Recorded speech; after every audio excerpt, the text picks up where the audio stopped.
I am vengeance. I am the night.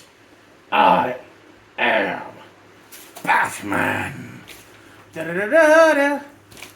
Good morning, ladies and gentlemen. The Stories Miller come back at you with a new series where I am going to wax poetic about one of the greatest cartoons of all time, Batman, the animated series. I am going to watch the series front to back, episode by episode, and give you my thoughts, feelings, loves, and gripes. However, unfortunately, I can't really see right now, so let's see if I can put my glasses on over this, or if I'm going to have to look like a bat dad. Anyway, okay, I have a list of notes here, so let's go over them. For Season 1, Episode 1, On Leather Wings. First off, the theme song. That theme song's so good! It's an orchestration based on the iconic Danny Elfman theme from the '89 film. Let's get my... Can you see my eyes? Anyway. I have written down here, Google what On Leather Wings means. I couldn't find anything other than the name of the episode, other than it being the name of the episode. My guess is that it is, it's just a reference to it being about bats, because the villain of this episode is the notorious Man-Bat, one of the lesser-known rogues of Batman's rogues gallery. So, the first thing we're introduced to is gorgeous visuals as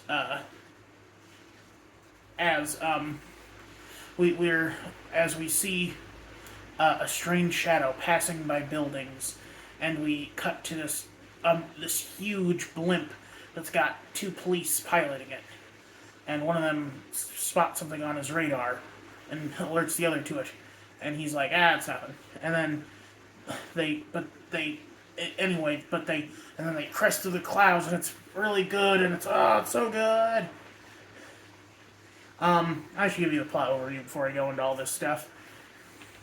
Batman is being framed for a series of break-ins where a perpetrator that looks like a giant 6-foot-tall bat is breaking into pharmaceutical companies and stealing chemicals from them.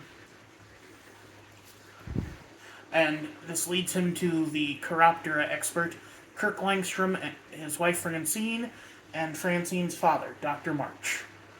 No one is sure what is causing, or who this strange man-bat is, but Batman does seek to find them and bring them to justice.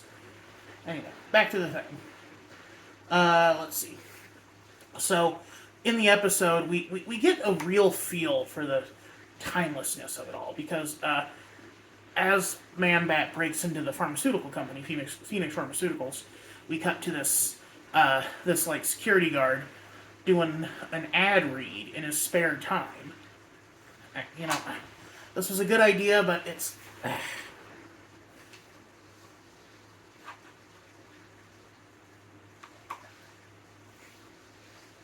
much better.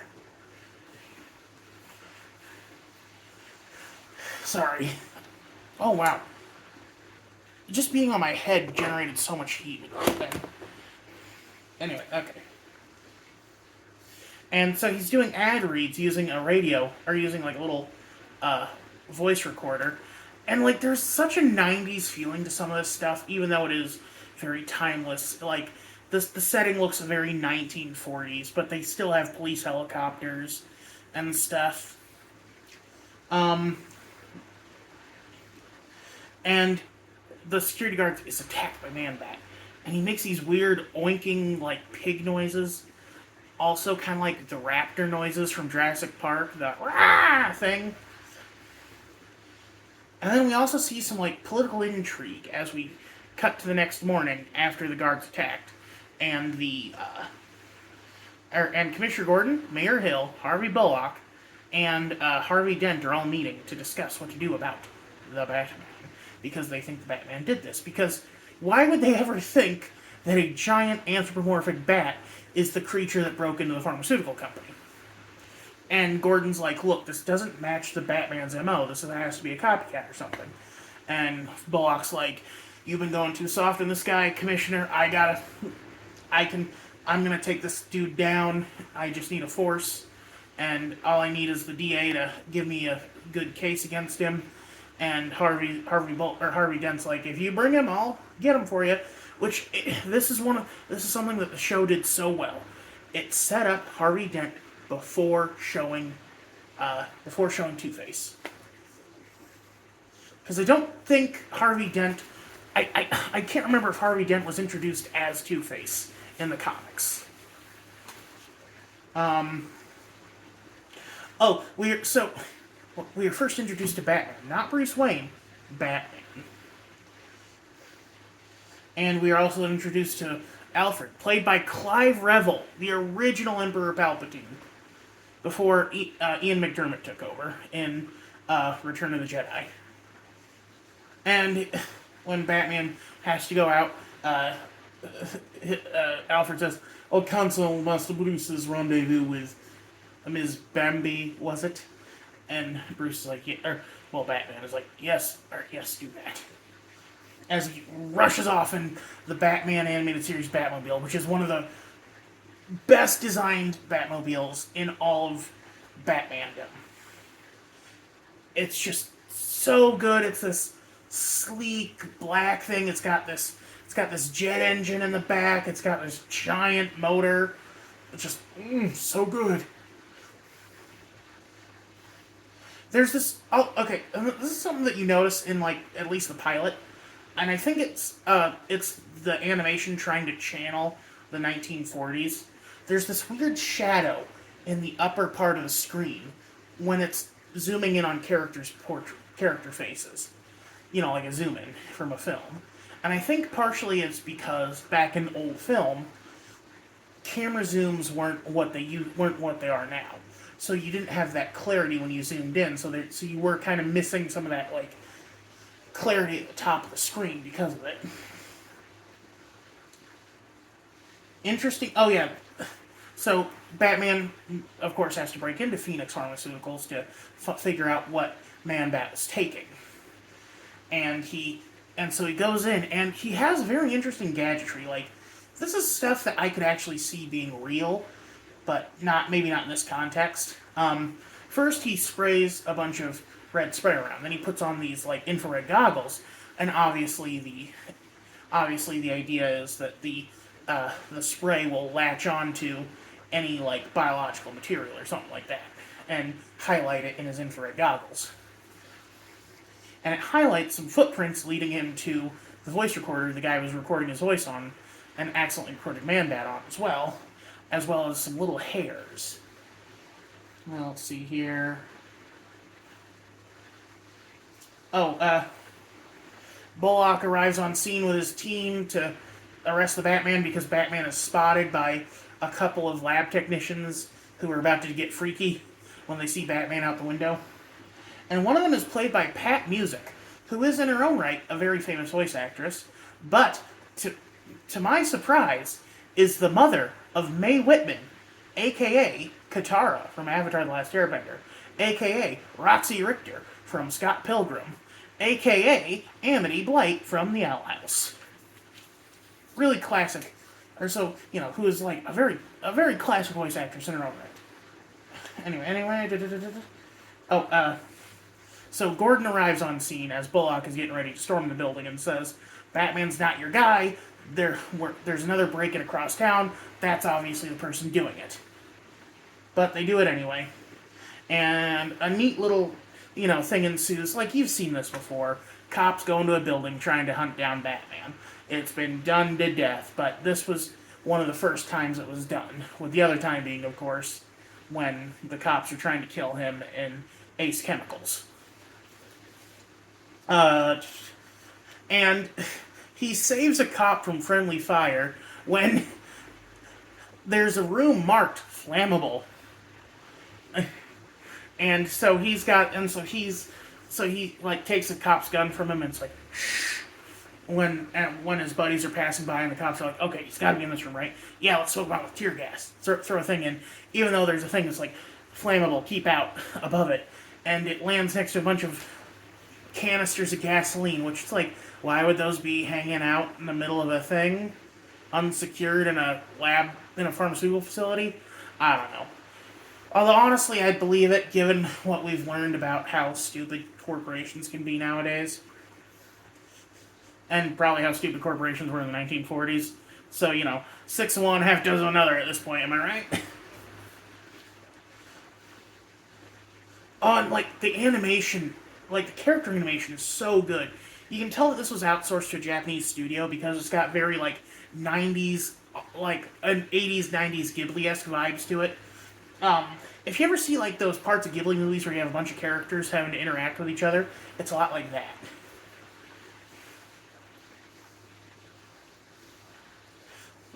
Because you have, you have all the cops being really goofy as they're interacting, and then we finally get Bruce showing up as Batman takes on his human disguise. Well, his his mild mannered alter ego to go talk to some zoologists who specialize in chiroptera. Chiropterologists, I don't know, bat experts basically at the zoo, at the Gotham Zoo, where he meets Dr. March, voiced by Rene Auberjonois. Weird that one of the most iconic voice actors I can think of is showing up in such a bit part in this, but, I mean, again, Clive Revel is Alfred. And of course we're introduced to two classic Batman characters, at least nowadays, Kirk and Francine Langstrom. Kirk is this, Kirk isn't really given much characterization here, or at this particular point. But Francine is much more, human. She's kind of the voice of reason between her eccentric father and her, we'll find out husband.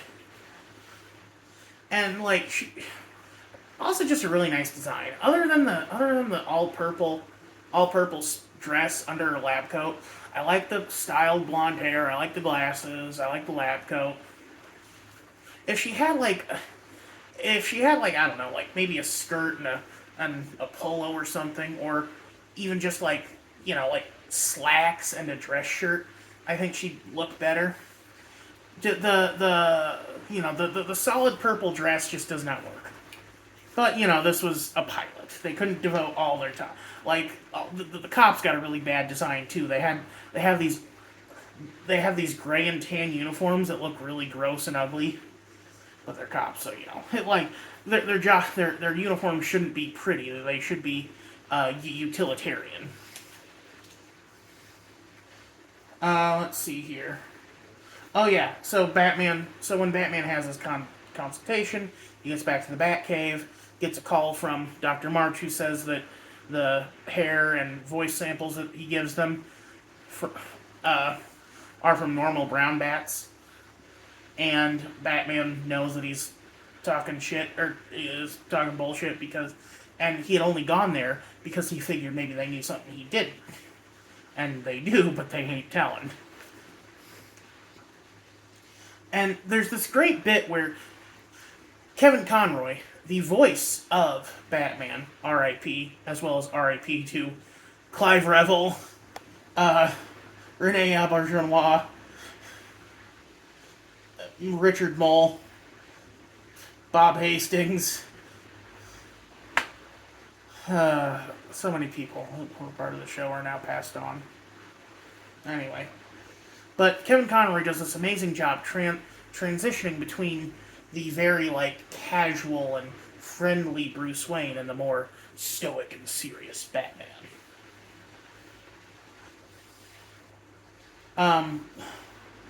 So we finally get to and so Batman knows that whatever's happening has to do with the zoological, with the Bat Department of the Gotham Zoo. So he goes back there, just as Kirk is ingesting the last of the chemicals he needs to complete his transformation. Not because he wants to, but because he is addicted to it. He wanted to stop his his father-in-law and his wife tried to help him, but the creature that he was turning into knew the chemicals it needed to continue its existence. And that's one of the things I like most about Man Bat is when he is the is when he is a truly is when Man Bat is truly like beyond the control of the human. Because there's something interesting about like not wanting to become this thing but becoming it. It's kind of like the werewolf thing, but it's also positioned very much like Mr. Hyde. Like we see Kirk a lot in Shadow in this, and the animation is just ugh. And like there's also a Man Bat's theme has a Night on Bald Mountain motif to it. You know the you have to expect Chernobog to show up and start doing,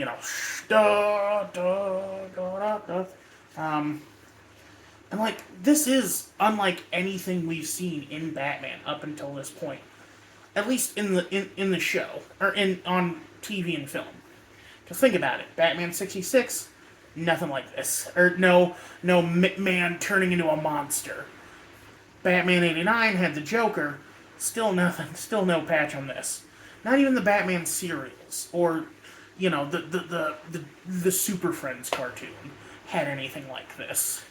This was horror in a kid's show, and it was perfect. Francine shows up, scares, and her shock and terror at Man Bat makes him realize that he's not doing that. He makes the part of Kirk that's still inside there recoil at its own what it's doing and try to flee, but Bruce manages to latch his grappling gun onto him and get pulled alongside him. So now they're flying through the city. There's a fantastic blimp chase, and Gordon sees Batman, or Gordon and Bullock see Batman and Man Bat wrestling in midair, and Gordon's like, and Harvey or Bullock's like, "What is that?" And Gordon's like, "That's your actual criminal, you idiot." And Batman manages, and like, there's this fantastic chase, goes around a police blimp, past the helicopter, through a construction site. Finally, Batman manages to get Man Bat to fly into a brick wall. It's just like KO, splat. It was almost funny. And then Batman just scoops him up and walks away. Cops looking at him in complete disbelief. Takes him back to the Batcave. And Alfred, absolutely unflappable, sees this hideous mutant on Batman's little table and is like, "Two for dinner, sir." And Batman is able to cure Kirk, bring him back to Francine, and she asks, is he okay?" And then Batman says, "It's over, ... for now." Put a pin in that. That's going to come back later in one of the best ways that, On Leather Wings is a fantastic introduction to the series. You have one of the most underrated Batman villains at the time, who is now one of his most iconic. I don't think there is a single show that's gone on that hasn't wanted to do Man Bat in some way since then, because he's in The Batman. I can't remember if he's in Beware the Batman or Brave and the Bold, but he is in the Arkham games as well, and Lego Batman. Because there's this interesting dichotomy between him and Bruce. Bruce is a man who dresses as a bat. Kirk is a bat who has to pretend to be a man. Because, I don't know. And, I really do think there is something that could be... There is untapped potential with Man Bat, too. And, again, I've said this before, but my dumb idea is that...